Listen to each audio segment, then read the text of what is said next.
Hi అండి, నమస్తే. నేను మీ Raju. Welcome back to Raju home foods. ఈరోజు మన రెసిపీ వచ్చేసి మామిడికాయతో టేస్టీ రైస్ రెసిపీని అయితే చూపించిపోతున్నాను. ఇది వచ్చేసి మామిడికాయ పులిహోర అండి. ఇప్పుడు మీరు లంచ్ బాక్స్లో కానివ్వండి, డిన్నర్లోకి కానివ్వండి, అట్లీస్ట్ బ్రేక్ఫాస్ట్గా తీసుకున్నా కూడా చాలా టేస్టీగా ఉంటుంది. మరి ఈ పులిహోరని ఈజీగా ఎలా తయారు చేయాలో ఇప్పుడు చూపిస్తాను. దీనికోసం ఒక పచ్చి మామిడికాయని తీసుకోవాలి. ఈ మామిడికాయ తీసుకున్న తర్వాత శుభ్రంగా వాష్ చేసేసి పైన పొట్టుని పీల్ చేసుకోవాలి.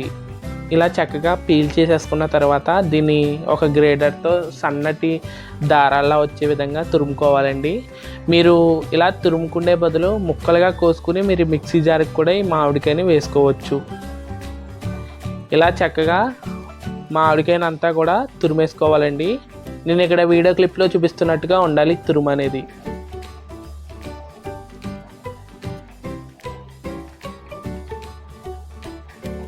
మామిడికాయని మొత్తం ఇలాగా చక్కగా తురిమేసి ఒక పక్కన పెట్టుకోండి.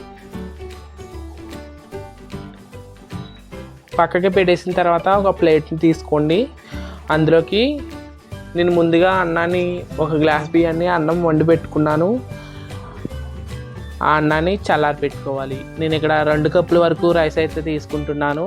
2 కప్పులకి మనకి ఇక్కడ పావు కప్పు తురుము వరకు వచ్చిందండి. 2 కప్పుల రైస్ కరెక్ట్గా సరిపోతుంది పావు కప్పుకి.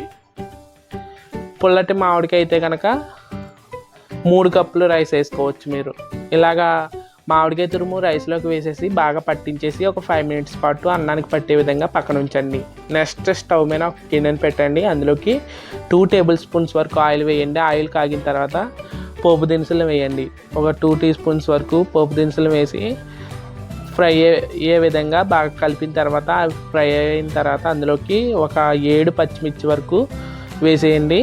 పచ్చిమిర్చి కూడా బాగా వేగిన తర్వాత 5 ఎండుమిర్చి వరకు ఇలాగ తుంచి వేసేసేయండి.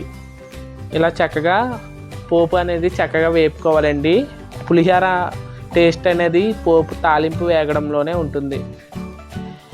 ఇలాగా పచ్చిమిర్చి ఎండుమిర్చి వేగిన తర్వాత ఇందులోకి ఒక 1/2 టీ స్పూన్ వరకు పసుపు వేయండి. అలాగే రుచికి సరిపడా ఉప్పు వేసి ఒకసారి బాగా కలిపేసేసి దించేసేయండి.